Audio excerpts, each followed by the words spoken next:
Hello friend, स्वागत है आप सभी का हमारे यूट्यूब चैनल स्टॉक बॉय में।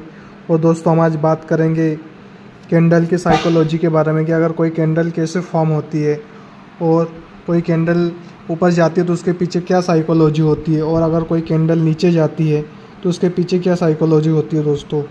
चलो दोस्तों, अगर हम शुरुआत करें तो स्टॉक मार्केट में प्राइस किसी व्यक्ति अगर स्टॉक मार्केट में प्राइस किसी व्यक्ति के द्वारा तय नहीं होती दोस्तों, यह केवल खरीदार मतलब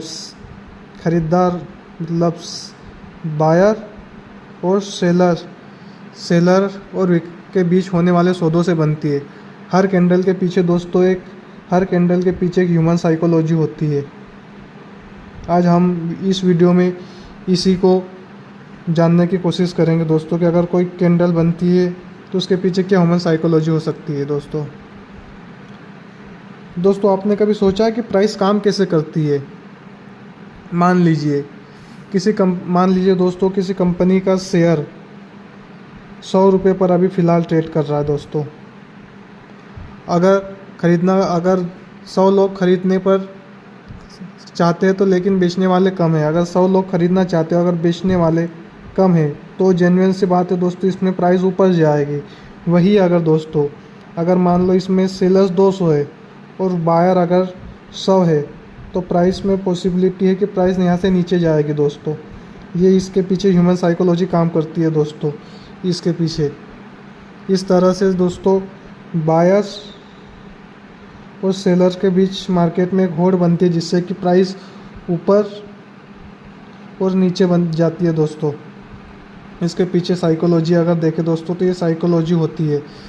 यही दोस्तों एक डिमांड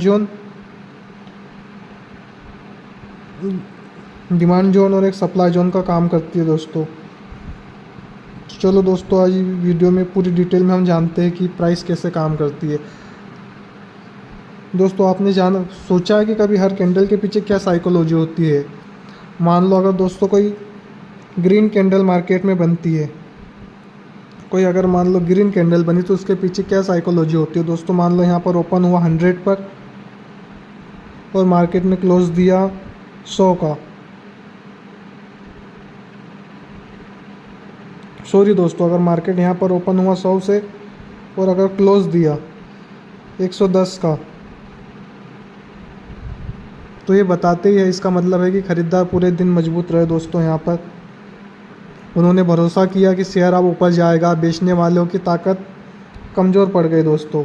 इस कारण यहाँ पर एक ग्रीन कैंडल बनी। इसके पीछे की अगर हम साइकोलॉजी, इस कैंडल के पीछे की साइकोलॉजी देखें दोस्तों, तो लोगों का कॉन्फिडेंस प्लस लालच, यानी कि ग्रीड कि यहाँ से मार्केट और ऊपर जा सकता है, इस कारण यहाँ से प्राइस ऊपर गई दोस्तों। वही अगर हम बात करें दोस्तों, अगर एक रेड कैंडल के बनने की, अगर मान लो यहाँ पर मार्केट में कोई सी रेड कैंडल बनी तो उसके पीछे की एक ह्यूमन साइकोलॉजी क्या हो सकती है? अगर प्राइस यहाँ पर मान लो दोस्तों ओपन हुई 100 से और क्लोज दे दी दोस्तों उसने 90 पर, तो इसके पीछे का साइकोलॉजी क्या हुई दोस्तों कि जो बेचने वाले थे वो सेलर्स पर हावी हो गए और लोगों में डर था कि मार्केट यहाँ से कहीं और ज़्यादा नीचे गिरेगा। इसके पीछे साइकोलॉजी काम की दोस्तों। यहाँ पर इसके पीछे जो साइकोलॉजी देखेंगे तो वो क्या हो सकता है दोस्तों? एक फेयर हो सकता है, फेयर प्लस पैनिक सेलिंग दोस्तों। पैनिक सेलिंग हो सकती है इसके पीछे कि यहाँ से मार्केट और नीचे गया दोस्तों। ये इसके पीछे एक साइकोलॉजी काम करती है दोस्तों मार्केट में। दोस्तों, आपने कभी सोचा है कि मार्केट में सपोर्ट और मार्केट में रेजिस्टेंट कैसे बनते हैं दोस्तों? ये एक मान लो यहाँ पर एक रेजिस्टेंट बना है और यहाँ पर एक सपोर्ट बना है, तो इसके पीछे की क्या साइकोलॉजी है? मान लीजिए कोई शेयर 500 से गिरकर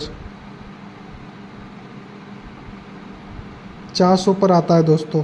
यहाँ पर 400 पर कोई शेयर आता है दोस्तों। कई निवेशक सोचते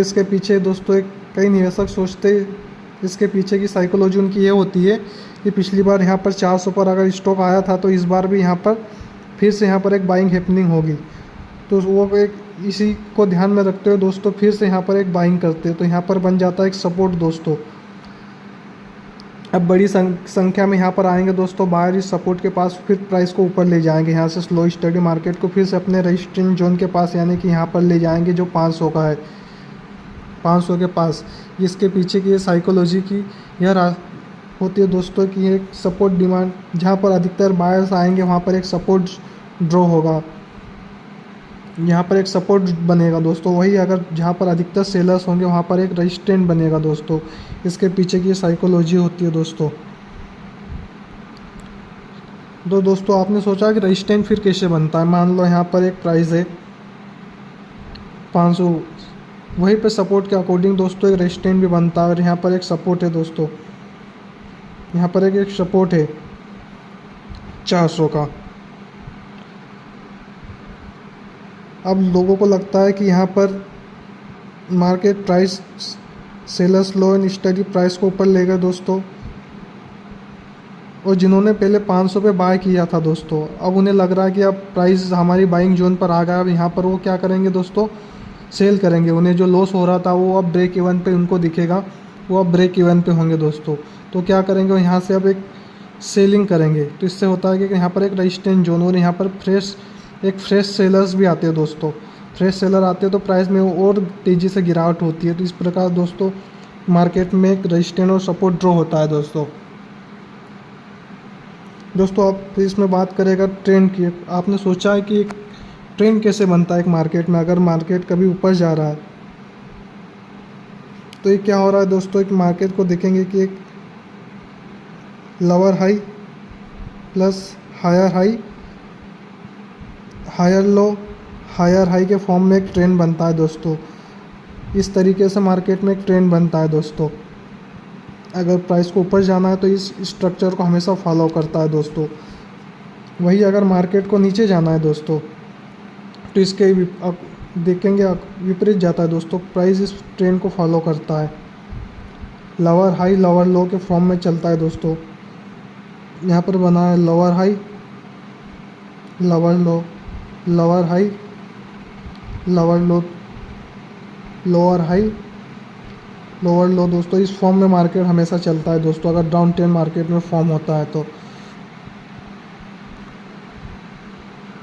सबसे महत्वपूर्ण बात दोस्तों, जो चार्ट पर कैंडल को एक रेड और ग्रीन कैंडल बनाती है, चार्ट पर जो दिखता है वह केवल ह्यूमन इमोशन को ही रिकॉर्ड करता है दोस्तों। और इसके अगर देखें हम तो इसके 5 कंपोनेंट सबसे महत्वपूर्ण है दोस्तों।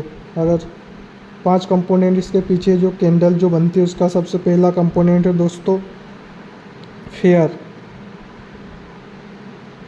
फेयर यानी कि मार्केट में लोगों को लगता है कि यहाँ से अगर प्राइस नीचे जाती है तो फिर वही बड़ी मात्रा में उसको सेल करते हैं दोस्तों, तो वहाँ से प्राइस फिर नीचे जाने लगती है। अगर दूसरे कंपोनेंट की बात करें दोस्तों अगर अब, तो दूसरा कंपोनेंट है दोस्तों ग्रीड। ग्रीड यानी लालच। यहाँ से अगर बायर्स को लगता है कि प्राइस ऊपर जाएगी दोस्तों तो फिर वो यहाँ से और बड़ी मात्रा में यहाँ पर बाय करते हैं, जिससे होता है कि यहाँ से प्राइस ऊपर जाने लगती है। अगर दोस्तों तीसरे कंपोनेंट की बात करें अगर हम, तो वो है पैनिक यानी घबराहट।